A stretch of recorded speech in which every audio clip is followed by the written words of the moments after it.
with SPU volleyball coach Chris Johnson. Falcons getting ready to start the 2014 season next week. Coach, practice been going about a week and a half. What have you seen out there, and what are some thoughts so far? Yeah, we've had a lot of energy in the gym, which is always good. It's louder probably than it's ever been in terms of just communication and talk, which is always a good sign on a volleyball team. A lot of learning going on. We've got 3 brand new middles and one who was really just with us a quarter last year, in Maddie Hamas, because she was running track in the winter and spring. So we've been overloading them with information, and they're doing a great job. A lot of credit goes to my assistant coach, Whitney Dibble, for that. She's just doing a great, Whitney Ream now, doing a great job with our middles. And it's just been fun to watch people learn and get better on a daily basis. So far, so good. Okay. 4 returning starters, a returning libero. Brianne Wiecamp was as good as a starter. Talk about some of these veterans and what you've been seeing and what you're looking for from them. Yeah, I feel like that returning starting number is just misleading because, like you said, we have Brianne Wiecamp back as well. We've got 2, both of our setters were in the starting rotation last year. So I feel like we have more starters returning than just the 4, but they only count whoever plays in the front row or whatever. But yeah, it's a great group. It's a really strong core of returners. I think Maddie Cavell has actually gotten better since last year, which is a great thing to see. Brianne Wiecamp has made improvements.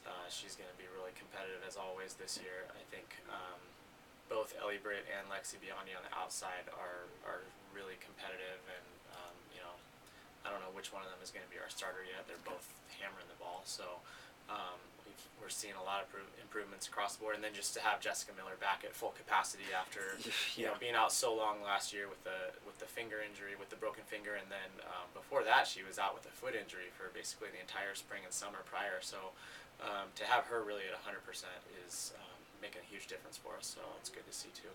So it sounds like a lot of these veterans have stepped up their games a little bit. Would that be a fair statement? Absolutely, yeah. They're ready to go.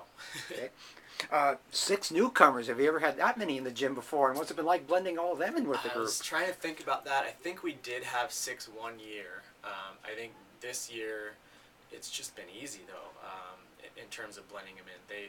The personalities are all such a good fit. They're just great matches for our team and our school and what we're about and what we do. So really happy with every single one of them.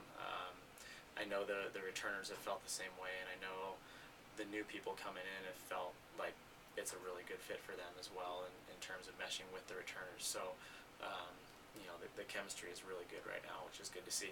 Okay.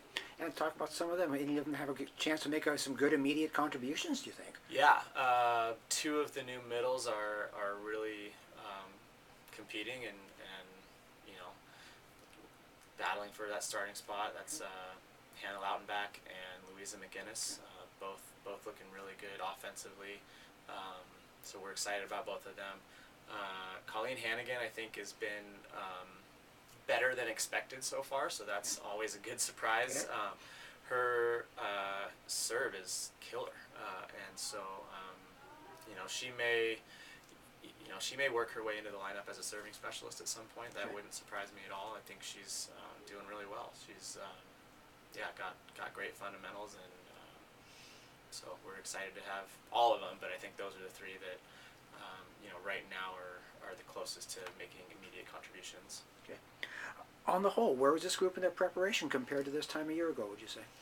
I think there are aspects that are ahead of where we were a year ago and aspects that are a little behind. I think our chemistry is maybe better than ever, and I probably said that last year, but I think it's true again this year.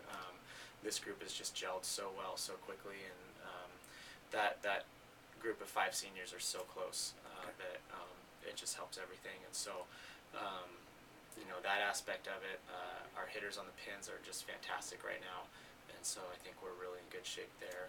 But we've got things we're working on, and we've got parts of the game that, we have so many new people that they're still learning parts of our system, and we just aren't quite all on the same page yet. But we're going to get there. Okay.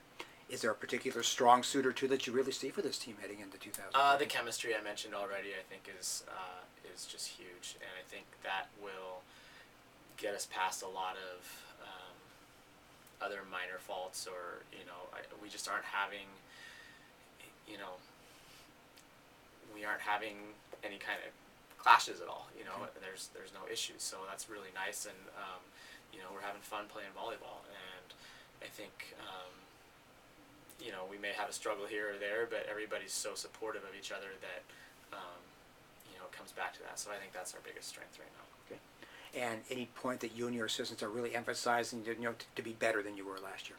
Yeah, you know, I would just say finishing games and being consistent. I felt like we had a great team last year, and I think we really proved ourselves, you know, with a couple of big wins at San Bernardino, at Western Washington. They were both highly ranked. So to not be able to play or not perform at that level on a consistent basis last year was frustrating for us as a coaching staff. So figuring out a way and really communicating to them and driving them to, you know, we got to do this on a daily basis, day in, day out in practice, every night when we play. It needs to be at the highest level possible, and so that's what I want to see improve. Okay. Some thoughts on the GNAC and where you think SPU can stack up, and the conference gets tougher every year. I think it's a toss-up, man. I think you know, you got 5 or 6 teams that really are. There's just so much parity between us, and I think we're right in the mix. But you obviously have NNU that I think tied for second or got third, somewhere right in there, and but they didn't lose anybody. You know, they've got all their starters back, and they're in their second year with that coach. So I think, you know, just having him with them all year and just having them, I'm assuming that team is really going to be all on the same page, even more so than they were last year. Western and Anchorage barely lost to anybody if they did lose anybody, and so you know, it's going to be competitive. But I absolutely like our chances. I believe we can win the conference again, and you know, but we got to go out and prove that on the court. And you get to start at home this year instead of opening with 12 or 13 road matches. SPU tournament coming up next week. Talk about that and, you know, what you're looking to take away from that tournament. Looking forward to it. Looking to, you know, get some sleep. But yeah, I mean, it's just going to be great to be playing at home and in our own gym and just have that comfort level. But you know, I just think wherever you play, you got to play the team across from you, and it doesn't matter a whole lot in terms of if we're in our gym or their gym. You know, we still got to beat that team, and so we need to have that mentality and make sure that we're ready to play each one of them. And you've got some quality teams coming in here. Looks like. Look at that list. Okay. All right, Coach. Thank you very much. You bet.